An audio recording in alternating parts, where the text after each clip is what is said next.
Hey, welcome to the Floyd Family Farm. Today we're gonna set up the AC unit.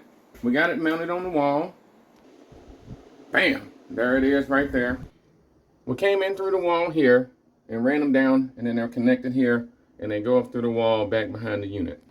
Next thing I'm gonna do is take my vacuum pump and my gauges, connect them all together, and we're gonna draw a vacuum on this unit here.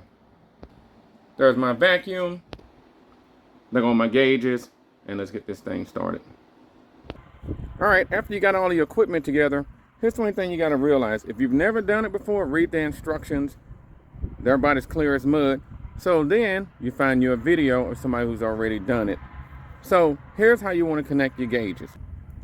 The red is going to be connected to itself. The yellow is going to come down here to your vacuum.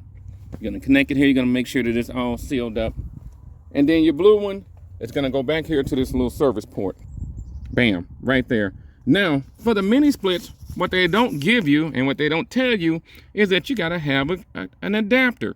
You got to have a 1/4 to 5/16 adapter because this thing uses R410A. It's a different type of refrigerant. So you got to make sure that you have an adapter for this thing, or you'll be like me driving 70 miles on a Saturday to try to find that adapter because they don't have it locally out here in this little country town I'm in. Once this bad boy is all set up, you want to go ahead and turn on your vacuum.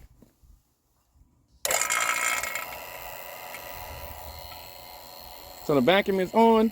Now you want to come open up this valve.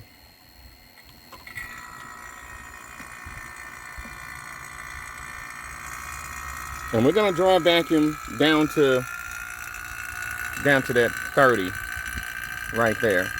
And then once it's down there, we're going to let this run for about 10-15 minutes.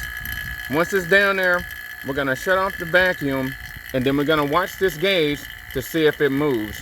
If it does move, then that means we got a leak. We're going to go back and try to tighten up our connections and make sure everything is good. Then we'll try to vacuum again. If there are no leaks, then we'll move to the next stage, and we'll talk about that in a minute. Let's let this thing do its thing. All right, we're back to finish the job here. It looks like our gauge is holding steadfast. Hang on.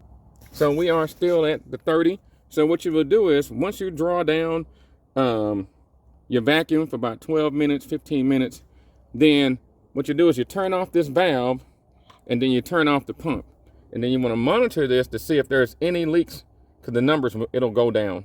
So these haven't moved in the last hour because I had to go and get an Allen wrench and stuff like that. And now the AC is on, and I'm going to open up the valve for this thing.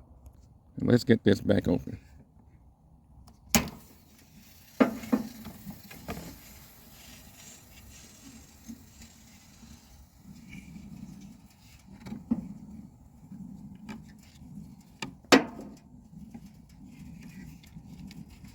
All right, you can hear all the fluids going through there, Freon, whatnot.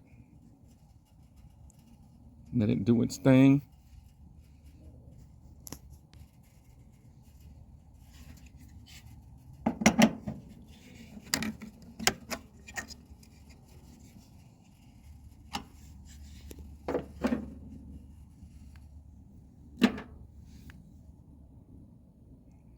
AC to kick on. And then you take the wrench, take this top one off, or pliers.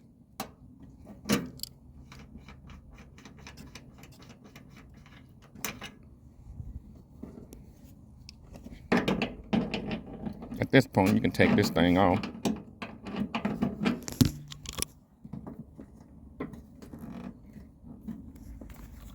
Hang on a second. All right, everybody, looks like everything went as planned. Oh, that crap in my face. So just remember, when you connect it, just watch the video again. I'll probably edit it and make it a little bit more user-friendly. But it pretty much plain and simple. I paid $94 for the vacuum, and I got the gauges from a friend of mine that I used to live by, and I bought the little. Had to drive all the way from Corsicana area to Dallas to find this little adapter because, you know, like I said, out here in the country on Saturday, everything closes at noon or it's not open at all, except for Home Depot and it would have taken me 5-6 days for it to come in the mail. So I just drove in and got the little piece. We checked AC. There it is. We got the heat. We had the heat on. It heated up the place really, really quick. Then I cut on the AC and it froze me to death. So I put the heat back on. And now I'm good to go. The AC portion of this job is done. If you got any questions or comments, please feel free to make them. Please like, subscribe, and share with your friends. Thanks for checking out the Flora Family Farm and Home Project.